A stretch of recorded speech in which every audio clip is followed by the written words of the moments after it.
Ye godina Arsii irraa yoo isin lakka'een Haji Waliyyi Dooti, Haji Shubbee Tusee, Hasan Haji Tusee, Haji Hajii Kintoo, Shaanqoo Qajeelaa, Dafoo Booruu, Haji Diimaa Cabsii, Dafoo Haajii, akkasuma ammallee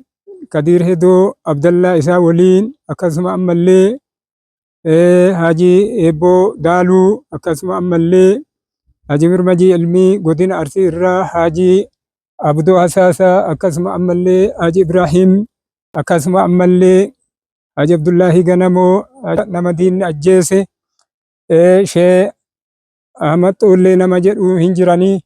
akkasuma ammallee Galatoo Dheekkamaa, Kadir Waaqoo Shaaqee, Haji Daawud Waaqoo, ammallee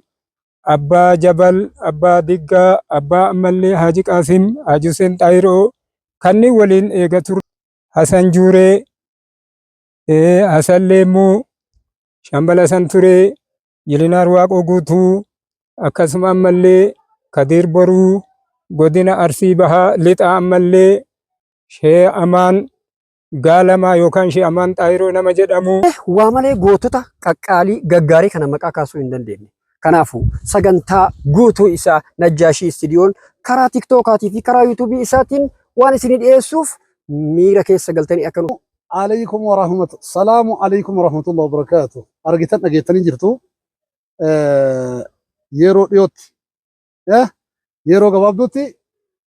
استديو نجاشي في تيك توك يوتيوب صار إيجا إن شاء الله بوتا في بوتما مالك فكاتو إنسان كيسان قبلنا يسري رفنا السلام عليكم ورحمة